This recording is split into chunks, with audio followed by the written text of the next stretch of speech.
Hello students, welcome to your Vidur academy. मैं प्रदीप कुमार आपके सामने उपस्थित हूँ मध्यकालीन इतिहास से टॉप 50 प्लस क्वेश्चंस लेकर, जो गत वर्षों में पूछे गए सभी प्रतियोगी परीक्षाओं से लिए गए हैं।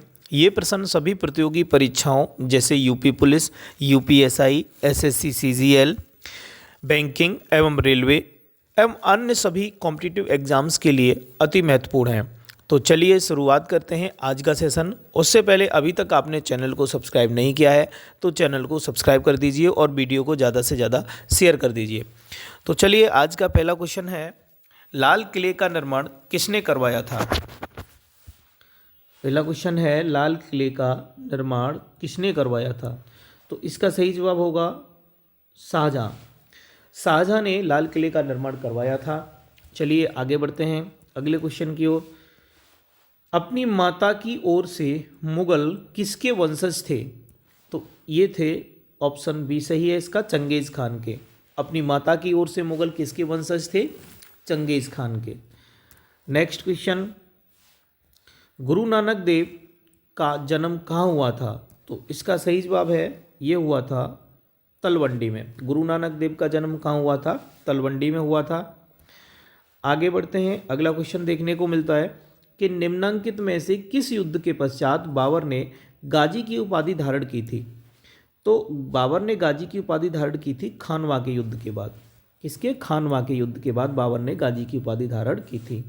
चलिए, सिख धर्म को निम्नलिखित में से किस शताब्दी में स्थापित किया गया था? तो इसका सही जवाब है ऑप्शन सी, 15 से 16वीं शताब्दी में सिख धर्म को स्थापित किया गया था। चलिए आगे बढ़ते हैं। तो अगला क्वेश्चन है, गुजरात राज्य में पहली बार जजिया कर लागू करने वाला शासक कौन था? तो इसका सही जवाब है ऑप्शन ए, अहमद शाह प्रथम।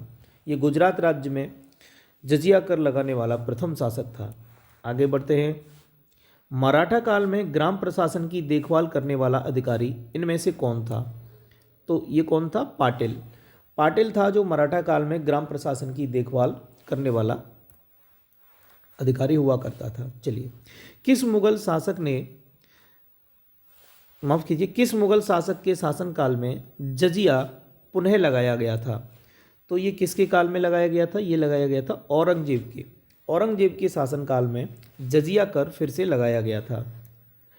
अगला क्वेश्चन है, फैजी डैश के दरबार में रहते थे? तो फैजी किसके दरबार में रहते थे? ये रहते थे अकबर के दरबार में। अगला क्वेश्चन है, मुगलों ने नवरोज का त्यौहार किससे लिया था? तो ये लिया था पारसियों से। किससे? ऑप्शन ए करेक्ट है, पारसी से। गुरु अर्जुन देव सिखों के कौन से गुरु थे? तो इसका सही जवाब है ऑप्शन 2, पांचवें। गुरु अर्जुन देव सिखों के पांचवें गुरु थे। अगला क्वेश्चन, भारतीय इतिहास के मध्यकाल के कवि तुलसीदास ने रामचरितमानस को किस भाषा में लिखा था? तो ये लिखा था इन्होंने अवधी भाषा में। किसको? रामचरितमानस को किसने? कवि तुलसीदास ने।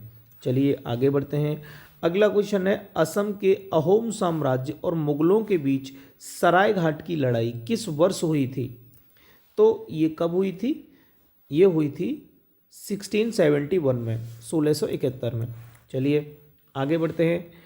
1564 में मुगल सेनाओं से लड़ते हुए गढ़ कटंगा का बचाव करने के दौरान किस रानी की मृत्यु हो गई थी? तो ये किस रानी की मृत्यु हो गई थी? देखिए आगे देख लेते हैं, आगे इसके ऑप्शन होंगे। यहाँ पर ये देखिए ऑप्शन है इसके, तो इसका ऑप्शन सही होगा तीसरा, रानी दुर्गावती की मृत्यु हो गई थी। कब हुई थी? 1564 में मुगल सेनाओं से लड़ते हुए गढ़ कटंगा का बचाव करने के दौरान। चलिए 115 क्वेश्चन की ओर मूव ऑन करेंगे। तो वर्ष 1556 में मुगल साम्राज्य का सिंहासन किसे प्राप्त हुआ? तो ये किसे प्राप्त हुआ था? ठीक है, ये हुआ था अकबर को। ठीक है, कब की बात है? 1556 की। चलिए अगला क्वेश्चन है, राजस्थान के, ठीक है, राजस्थान के किस किले में जयमल और कल्ला सूरवीरों के सम्मान में छतरियां बनाई गई थी, जिन्होंने वर्ष 1568 में सम्राट अकबर की घेराबंदी में अपने प्राण त्याग दिए थे? तो ये चित्तौड़गढ़ के किले में बनाई गई हैं। हम बात कर रहे हैं किसकी? जयमल और कल्ला सूरवीरों के सम्मान में जो छतरियाँ बनाई गई हैं, ये कहाँ पर हैं? चित्तौड़गढ़ किला के अंदर हैं, राजस्थान में। चलिए, जात और सवार निम्नलिखित में से किस प्रशासनिक प्रणाली से संबंधित हैं? तो ये हैं मनसबदारी प्रणाली से संबंधित। ठीक है, किसकी बात कर रहे हैं हम? जात और सवार की। चलिए, भारत में प्रथम मुगल सम्राट कौन था? तो सभी जानते हैं, बाबर। ठीक है, बाबर थे भारत में प्रथम मुगल सम्राट। अकबर के बाद सत्ता संभालने वाले उनके पुत्र सलीम को डैश का खिताब मिला, जिसका अर्थ है विश्व विजेता। तो ये किसको मिला था? ये मिला था जहांगीर को। जहांगीर, एक्चुअल में इनका नाम सलीम हुआ करता था, लेकिन इनको जो उपाधि मिली थी वो मिली थी जहांगीर की, जिसका अर्थ होता है विश्व विजेता। चलिए, वहीं हम अगले क्वेश्चन की ओर मूव ऑन करेंगे। तो अगला क्वेश्चन देखने को मिलता है, दिल्ली का लाल किला और जामा मस्जिद डैश के शासन की वास्तुकला की विशाल उपलब्धियां हैं। तो इसका सही जवाब है किसकी? शाहजहां। ठीक है, शाहजहां इसका सही जवाब होगा। शाहजहां, दिल्ली का लाल किला हो या फिर जामा मस्जिद, डैश के शासनकाल की वास्तुकला की विशाल उपलब्धियां हैं। ठीक है, दिल्ली का लाल किला और जामा मस्जिद। एक सेकंड,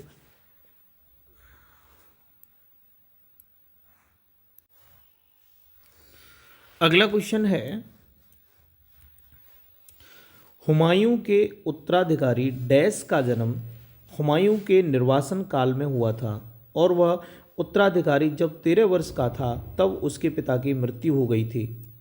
तो इसका सही जवाब होगा ऑप्शन ए, अकबर। ठीक है, हुमायूं के उत्तराधिकारी कौन थे? अकबर थे।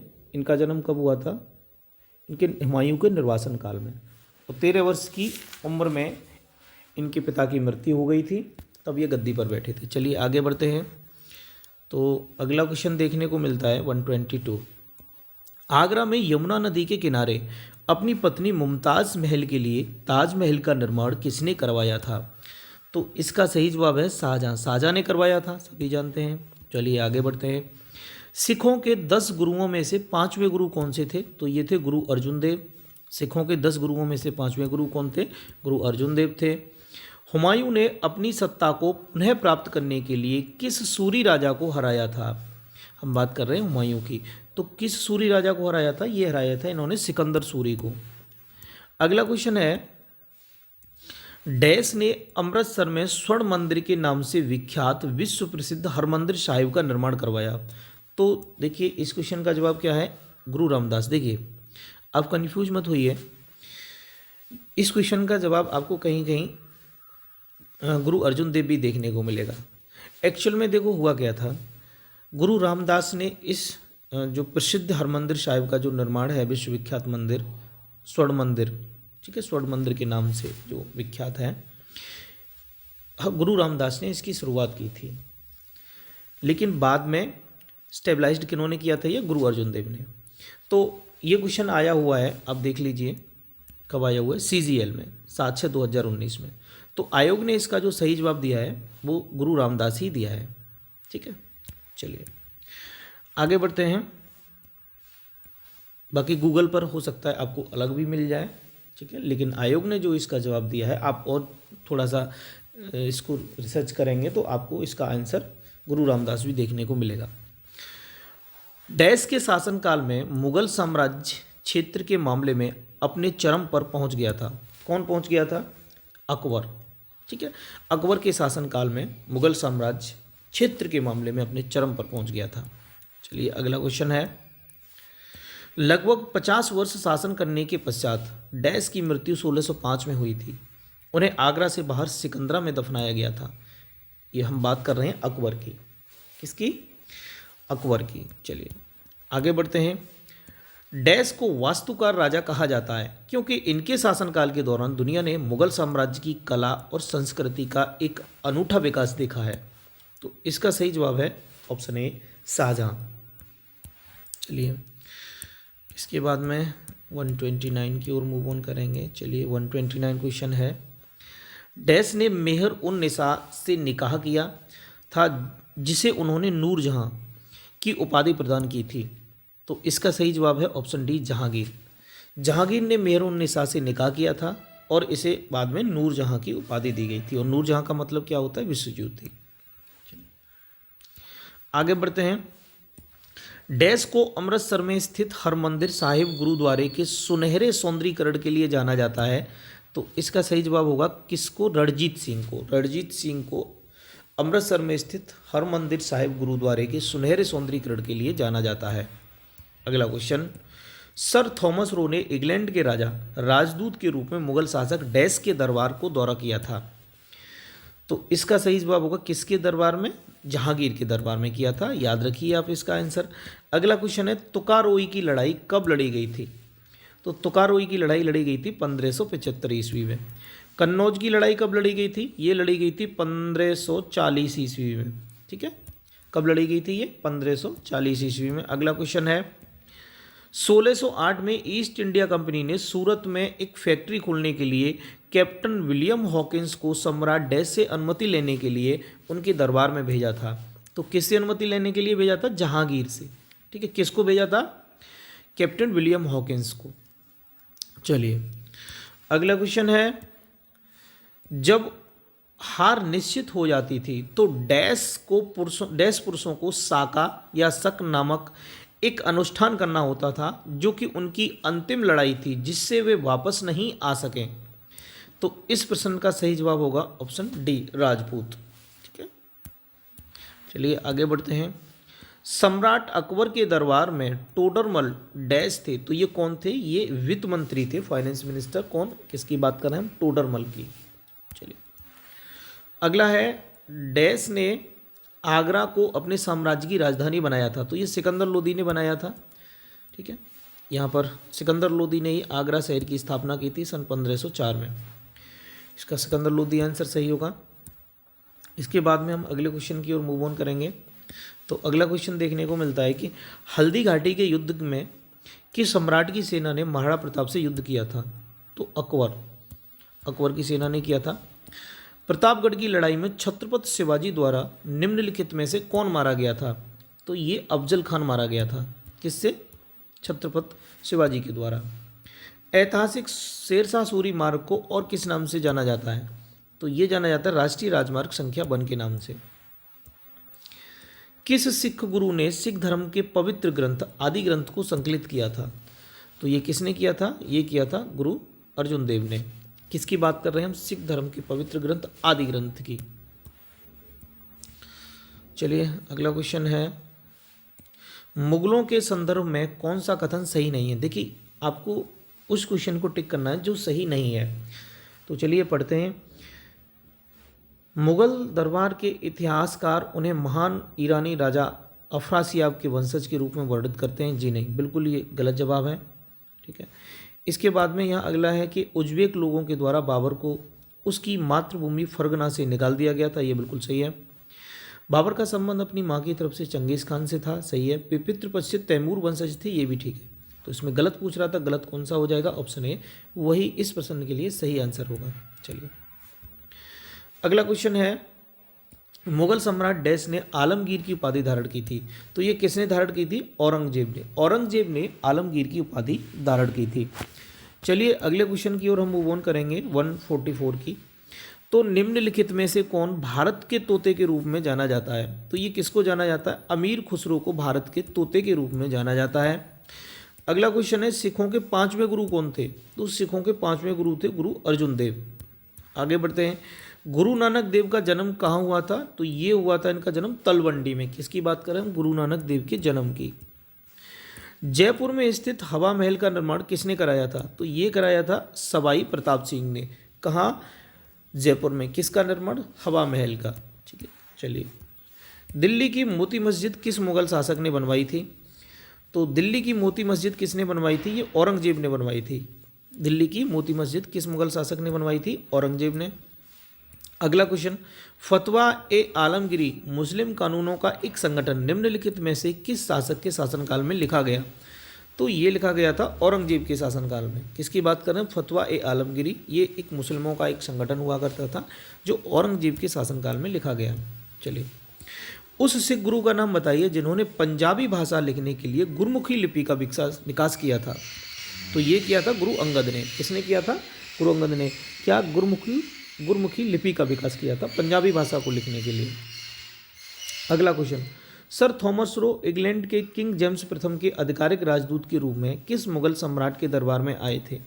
तो ये किसके आए थे? जहांगीर के दरबार में आए थे। चलिए आगे बढ़ते हैं। इनमें से पूछ रहा है कि कौन सा मुगलों का गलत अनुक्रम है। तो देखिए कौन सा इनमें गलत होगा। जहांगीर के बाद शाहजहां, औरंगजेब, ये ठीक है। औरंगजेब, अकबर के बाद में शाहजहां, फिर जहांगीर, नहीं ये गलत है। ठीक है, क्योंकि अकबर का पुत्र कौन था? जहांगीर, जहांगीर का शाहजहां। तो ऑप्शन बी इसका गलत है और यही इस प्रश्न के लिए सही जवाब होगा। चलिए देखिए इसी के साथ ही मध्यकालीन भारत के इतिहास के MCQ जो प्रीवियस ईयर में आए हुए थे टाइप 2 तक के हमने कंप्लीट कर लिए हैं। अब हम टाइप 3 की ओर मूव ऑन करेंगे। ठीक है, चलिए ये टाइप 3 होगा, देख लीजिए आप। तो पहला क्वेश्चन है, निम्न में से कौन से विदेशी देश ने सबसे पहले भारत के साथ व्यापार किया था? तो ये किया था किसने? पुर्तगालियों ने।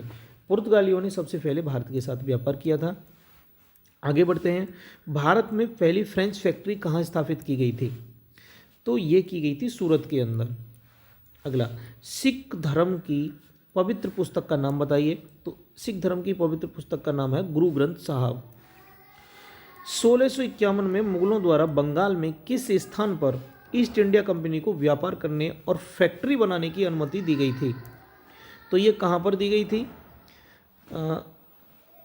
ये दी गई थी कासिम बाजार में। ठीक है, कासिम बाजार में अनुमति दी गई थी। नालंदा विश्वविद्यालय को नष्ट करने वाला मुस्लिम शासक ये कौन था? मोहम्मद बिन बख्तियार। ये नालंदा विश्वविद्यालय को नष्ट करने वाला मुस्लिम शासक था। इसके बाद में आगे बढ़ते हैं। किस युद्ध से भारत में मुगल राज्य की नींव पड़ी?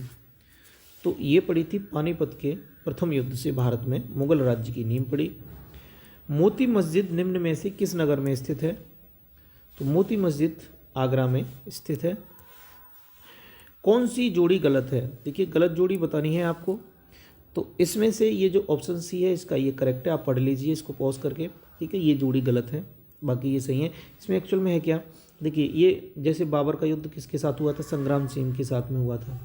शेर शाह का हुमायूं के साथ में, अकबर का हेमू के साथ में, लेकिन ये गलत है, इस चंगेज़ खां और अलाउद्दीन खिलजी। तो इसी के साथ हम बढ़ेंगे अगले क्वेश्चन की ओर। क्वेश्चन नंबर 9 होगा। चलिए, ये भारत आने वाले प्रथम यूरोपीय कौन थे? तो भारत आने वाले प्रथम यूरोपीय थे पुर्तगाली। कौन थे? पुर्तगाली थे, आप याद रखिए। निम्नलिखित में से किस मुगल सम्राट को हिंदी गीतों की रचना का श्रेय प्राप्त है? तो ये किसको प्राप्त है? ये शाहजहां को प्राप्त है। शाहजहां एक मुगल सम्राट ऐसा था जिसको हिंदी गीतों की रचना का श्रेय प्राप्त है। अगला क्वेश्चन, निम्नलिखित में से किसका अपने समकालीन मुगल बादशाह के साथ मिलान गलत है? तो ये किसका गलत है? ये ऑप्शन बी है, पृथ्वीराज चौहान और अकबर। ये गलत है, बाकी सभी सही हैं ये। चलिए, कोणार्क में प्रसिद्ध सूर्य मंदिर का निर्माण किसने करवाया था? तो ये करवाया था नरसिंह देव वर्मन प्रथम ने। ऑप्शन सी करेक्ट है। गुरु नानक का उत्तराधिकारी कौन था? तो गुरु नानक का उत्तराधिकारी कौन था? ये थे गुरु अंगद। ठीक है, गुरु अंगद गुरु नानक के उत्तराधिकारी थे। अगला क्वेश्चन है, निम्नलिखित में से कौन सा युग्म सही से मेल नहीं खाता है? तो कौन सा नहीं खाता है इनमें? ऑप्शन डी, पढ़ लीजिए इसको। देखिए, ये मार्को पोलो इटली से था, अल्बरेनो उज्बेकिस्तान से, और इब्न बतूता मोरक्को से, लेकिन निकेतिन समरकंद से नहीं था। अगला क्वेश्चन है, यादव राजाओं की राजधानी कौन सी हुआ करती थी? तो इस प्रश्न का सही जवाब है देवगिरी। देवगिरी क्या हुआ करती थी? यादव राजाओं की राजधानी। चलिए, अगला क्वेश्चन है, दी गई घटनाओं को उनके कालानुक्रम के अनुसार लगाइए। तो इसका सही जवाब होगा ऑप्शन तीसरा। आप देख लीजिए इसको पॉज करके। सबसे पहले वास्को डी गामा भारत आया था, उसके बाद में बाबर द्वारा मुगल साम्राज्य की शुरुआत हुई थी, और उसके बाद में सिपाही विद्रोह हुआ था। चलिए, इसके बाद में बढ़ते हैं हम अगले क्वेश्चन की ओर। संत रामानंद निम्न में से किस शाखा से संबंधित थे? तो ये थे किस शाखा से? राम मार्गी शाखा से संबंधित थे ये। इसके बाद में अगले क्वेश्चन की ओर हम मूव ऑन करेंगे। कौन सा ग्रंथ सूरदास का नहीं है? तो इसमें से जो पहला है ना, ये सूरसत सही, ये सूरदास का ग्रंथ नहीं है, बाकी सूर, सरासबली, साहित्य लहरी और सूरसागर ये सभी सूरदास के ग्रंथ हैं। चलिए आगे बढ़ते हैं। निम्नलिखित राजाओं में से किसने ओडिशा में कोणार्क मंदिर बनवाया था? तो ये किसने बनवाया था? नरसिंह देव प्रथम ने बनवाया था। अभी आया था थोड़ी देर पहले ये क्वेश्चन। निम्नलिखित में से किस प्रतिहार शासक ने वर्तमान भोपाल शहर बनवाया था? तो ये किसने बनवाया था? मिहिर भोज ने। किसने बनवाया था? मिहिर भोज ने बनवाया था। चलिए, 14वीं शताब्दी में शुरुआत में चोल साम्राज्य पर डैश ने हमला किया था? किसने किया था? तो इसका सही जवाब है मलिक कफूर ने किया था। आगे बढ़ते हैं। प्रसिद्ध खजुराहो स्मारक समूह का निर्माण किसके द्वारा कराया गया था? तो ये कराया गया था किसके द्वारा? चंदेल राजपूतों के द्वारा कराया गया था। हम बात कर रहे हैं प्रसिद्ध स्मारक समूह की। चलिए, कौन सा ग्रंथ कश्मीर के राजाओं का विस्तृत विवरण देता है? तो ये कौन सा देता है? ये देता है राजतरंगिणी। ठीक है, तो इसी के साथ ही टाइप तीसरा भी मध्यकालीन भारत के इतिहास का खत्म हो जाता है। अब हम नेक्स्ट वीडियो में डिस्कस करेंगे आधुनिक भारत से इम्पोर्टेंट एमसीक्यूज जो गत वर्षों में बार बार पूछे जाते हैं। तो आज के लिए बस इतना ही। यहाँ से आगे हम अगली वीडियो में डिस्कस करेंगे। और अभी तक आपने चैनल को सब्सक्राइब नहीं किया है तो चैनल को सब्सक्राइब कर लीजिए और वीडियो को ज़्यादा से ज़्यादा शेयर कर दीजिए। और वीडियो आपको कैसी लगी ये कमेंट बॉक्स में टाइप करके ज़रूर बताइए। चलो मिलते हैं अगली वीडियो में। Thanks for watching.